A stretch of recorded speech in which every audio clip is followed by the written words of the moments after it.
All right, so today we're talking about the Xbox Ally X. Got it here. This is the box. I've been using it for about a week. So here are some first impressions with the handheld device from Xbox. But note that this is not just an Xbox handheld. It's not intended to be something that you download and play Xbox games on. This is a dedicated PC handheld. So with Xbox investing in, the PC marketplace, of course, Xbox Play Anywhere games, you are going to be able to download those and play those. But this is primarily a Windows PC gaming handheld, which has existed before. There are various devices that do a lot of this, but this is essentially a very beefy, very powerful one, and it is an Xbox flagship. Essentially, it's a collaboration between Asus or Asus or whatever, and Xbox with Xbox branding to kind of be the first device spearheading Xbox full screen experience, which essentially is kind of like an OS overlay that gives you the experience of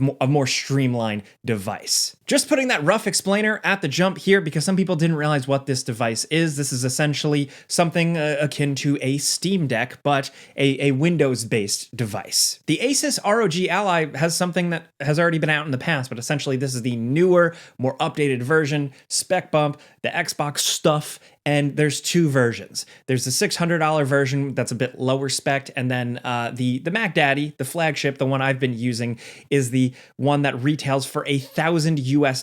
This is the Ally X, and I want to acknowledge that up front. $1,000 US for anything is insane in this day and age. This is a capable device. In some ways, it feels premium. The specs, the way games perform on it. But at the end of the day, that's a high asking price, especially with recent goodwill loss with Xbox, with them increasing their console prices, with the massive 50% jump in Game Pass prices. It's notable to mention all this. This is definitely a device that is for a niche group of people with a very specific set of needs and wants, and with deep pockets. So I want to acknowledge that, and I also want to say up front, to not mince words, because people always watch the video and take things away. Do I like this device? Yes. Do I think this is a pretty good device? Yes, I think it's solid. It's got some issues. It's got some things that make me feel like, oh, that doesn't feel $1,000. But I think if you knew what you were getting into, you were an informed consumer, maybe you already read a lot of information or you've watched other reviews, you're going to get what you expect here generally. But there's a lot of little things I can point out here that annoy me with this device. But moment to moment, day to day, I have enjoyed playing video games on it. And that's the most important thing. But let's dive into the nitty gritty here. Also, just putting my bias up front here, you gotta know, I am a Steam Deck power user. I really, really like my Steam Deck. This is the Steam Deck OLED, so I'm going to mention it sometimes. I can't help but compare it, but I'm gonna try and keep it to where it's actually relevant or useful to you guys. But with that, let's just dive in. We haven't done a hardware review in a while, so of course, my favorite thing, I like talking about design and form factor, and I think this is a real improvement over the previous Ally, but just some other PC handhelds out there, specifically because of what Xbox, I think, brings to the table with this design. Credit where credit is due. This is designed very much more like a PlayStation Portal, where they took the controller of the console and split it in half and put a big screen in the middle of it. With the Portal, it was the DualSense, and now with the Ally, it is, of course, an Xbox controller, and it works really, really well. What you get are some incredible triggers with good feedback, like the haptic rumble to them, as well as the grips. Now, I will say the grips here feel a little bit bigger than an Xbox controller. When you look at it, when you line them up, it's not that much of a difference, but just the way it feels in hand, it does feel like you need somewhat larger hands for this device. But otherwise, that aside, I really, really like the thumbsticks. I think the thumbsticks here are absolutely excellent. It's definitely got quite a few buttons dedicated to pause and start and menus and shit like that we'll get into in a little bit. My only complaints, unfortunately, is the D-pad. The D-pad is just okay, I guess. It's a little middling. And the face buttons. X, Y, A, and B. These buttons are chunky. They got a real deep throat to them, and they're very clicky and loud. You can probably hear me pressing it as I'm talking. Not only that, because they are deep, if you push it too hard, I did have one instance where I got a button stuck. I guess I was just maybe getting too intense playing a round of Rogue Prince of Persia or Hades 2 or something like that, but hey. And the device, when you do hold it up next to something like a Steam Deck, this looks like a thicker boy. It is definitely thick, right? But weight-wise, it's not as bad as you'd expect.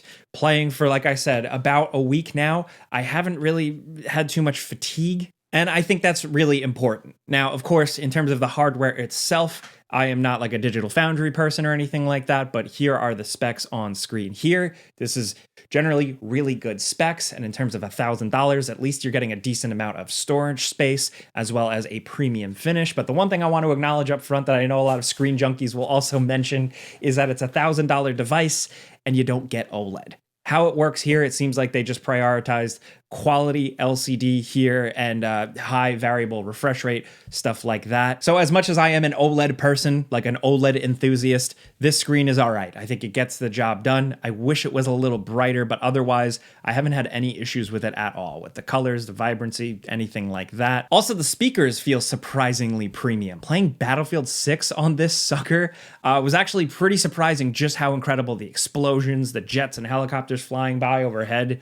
I very often than not had to lower the volume because it always felt blaringly loud, but a clear loud. Along with that, it's got a micro SD slot, a headphone jack, a power port, as well as another USB-C port, which is useful for things if you're like me. I like plugging AR glasses into these suckers. And the power button is a fingerprint sensor, like a Touch ID unlock type thing. It doesn't work that great. I've kind of had middling experiences with that with Windows in general. But speaking of Windows, it is worth acknowledging the OS here that I touched upon at the start. The Xbox full screen experience is the main thing here. So when you fire up this device after setup, generally when you fire up this device, you get this on-screen Xbox interface. So if you're not an Xbox person, of course, you can do your own shenanigans, but generally, this is what you're going to be driving. But what is nice and what is the attraction with this type of device is that because it is a Windows-based device, it has a lot of versatility to it, and Xbox has actually kind of embraced that here, because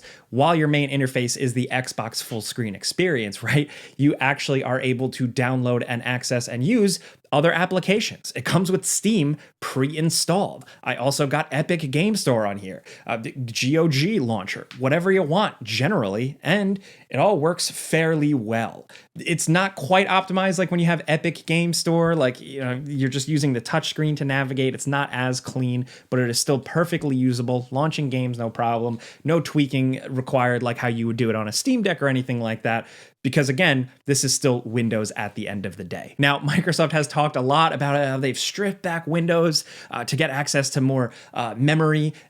I don't know how much of a difference that actually makes. Looking at some benchmark stuff from other YouTubers that do the tech stuff, it doesn't seem like that big of a difference, but I just cared about it because I don't like Windows personally. I find it kind of annoying, and hearing that it would be stripped back is good. However, it is still there. You're going to hear things, you're going to have things that pop up. You cannot avoid Windows on this device. It is still a PC gaming device, and with that comes some of the Windows PC gaming headaches. I mention that because, look, some people don't care about that at all. Some people don't mind that. Other people do. And me, as a Steam person and a Steam Deck person and an enjoyer of how Linux has been worked on that device, this can be annoying. But again, what you get with that is a bit more versatility and kind of ease of use with installing certain things. And I will say, when the full screen experience is just cooking, when it's doing its thing, it does work very well. Here and there, it'll stutter or it'll fuck up. But generally, the coolest thing is you can hold the Xbox button, kind of bring up an Alt tab of sorts, or like a quick switcher between applications. So I can jump to full screen experience, then jump to a game I'm running, or I can jump to Steam big picture mode, which you can do on here, or just jump to a Windows Explorer tab and read something. And that generally works very well, surprisingly responsive and zippy, and sometimes feels like it works better than Alt tabbing on my PC. And with that, the interface, generally you can tap the Xbox button to bring up kind of like an overlay, which lets you switch between games, mess with settings, do a couple things here and there. But for the real stuff, like the different performance profiles, changing on-screen resolution or frame limiter, you're going to need to use Armory Crate, which is Asus's thing. And this kind of brings up the identity crisis that this console kind of has, where it's an Xbox branded Microsoft Windows device, but it's still Asus at the end of the day. They put in all the work to really make this thing in a lot of ways, with the previous generation. So Armory Crate is here. So you have the Xbox full screen experience, but then when you're bringing up, if you use other handheld devices, you know how important this thing is. If you're bringing up the Armory Crate interface, it feels totally different. So it feels like this weird device. It's like a Frankenstein of different interfaces. And again, for like a $1,000 like Ferrari style device, I just expect more than that. I expect more than just like finicky, weird, annoying Windows stuff. But I knew what I was getting into. I know it comes with the OS, so it is what it is, but it's worth noting. Now, in terms of playing games, I've been playing quite a bit. Forza Horizon has been running great. That's, of course, an Xbox and Xbox Play Anywhere PC game. That's been looking incredible. I've been playing some indies on Steam. I've been playing Megabunk and Rogue Prince of Persia. It's excellent. Now, you'll see some gameplay footage running on screen here. I use the built-in Xbox full screen experience capture. It doesn't look very good. All I can say is that it does look running better in person and on this screen. I don't know what was up with the way this capture looks, but I still have it on screen here for you just so you can get kind of a gist. But just know, if you think it looks like a potato, it does look roughly better in person. Man, I gotta say, it's very cool to see Battlefield running on this thing. I've been playing Battlefield 6, and while it's not my preferred way to play on like a handheld with joysticks, just absolutely getting destroyed, yes, but the game is running. Not only is it running, it's also playable online. All of that and presumably other multiplayer experiences are thanks to this style of device and what it has going on, and I'm surprised how good Battlefield actually looked. This, of course, all comes down to player preference with balancing battery type, right? You can choose between different player profiles or power profiles in terms of how much power this thing is going to draw, so you can get better graphics, higher frame rates. Playing on the turbo setting, which kills your battery, has Battlefield running great, but on a more conservative setting, it's still decent. Does everybody want to play Battlefield 6 at 30 or 45 frames a second, depending? No, but the fact that it can do it and look pretty decent and run online is just commendable. So playing various games on this device has been good. It's been a great experience. When you're just gaming, this device is absolutely awesome. And that's the most important thing at the end of the day, right? In terms of battery life, it is what it is. These devices are battery suckers for sure. If you're playing an incredible 3D graphics modern game, 2 hours. If you're playing a weird little quirky indie on Steam or GOG or whatever marketplace, you can get quite a few hours out of this. What's interesting is that the standby mode is actually pretty decent.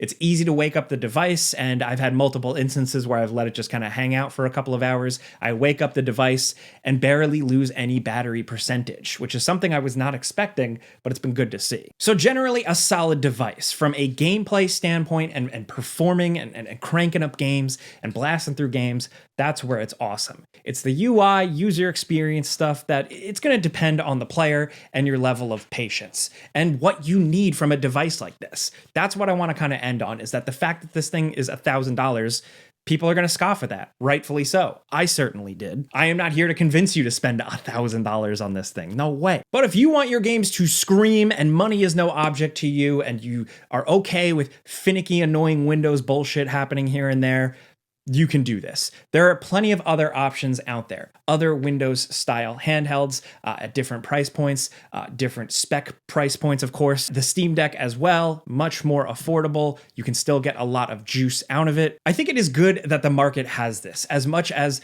the handheld PC gaming market isn't the most massive in the world, the beauty is that we have choice. And a lot of the choices, from the MSI Claw to the Legion Go to the Steam Deck, and now this, are all solid options for different price points, different spec levels, different craziness. Ultimately, going in with all the talk Xbox had kind of said about, really stripping back the Windows experiencing and making it just feel like a handheld, I just feel like they kind of fell a little short on that. With updates and software updates and tweaks over time, that could get better. That stuff is odd, but generally a solid device, just really pricey, really expensive. The only thing I'll end on is really, really do your research. There are so many devices out there, so find out which one really works for you. If you're new to PC gaming, if you're a PC gaming enthusiast, your needs are really gonna vary. Your price point's gonna vary. So I would say definitely look out to other YouTubers. There are some YouTubers out there that just specialize in these handheld PC gaming devices. They are an incredible community, so jump in. They'll welcome you with open arms. There you have it though, the Xbox Ally X. I would love to know what you guys think in the comments, because we did talk a lot about, different player perspective and what people want from this hardware. So where are you at? Did you see $1,000 and immediately nope out? Are you a Steam Deck purist? Are you someone who just doesn't want to get into the PC handheld gaming world? let's talk about this stuff. We definitely want to hear from you guys, also because for research purposes, we'd like to know if you use these devices, because, then we know, should we make more videos about these types of things? Your comments, your feedback, stuff like that, when you just mention that you're using one of these things, it does generally help us and helps our data. So thank you. Clicking the like button also helps as well. That's all we really ask for. Unless you're not subscribed, then please do that too as well. But that's it. Thank you very much for watching. I'm Jake Baldino. Find me on all the social medias and the YouTubes. But that's it. Until next time, see ya.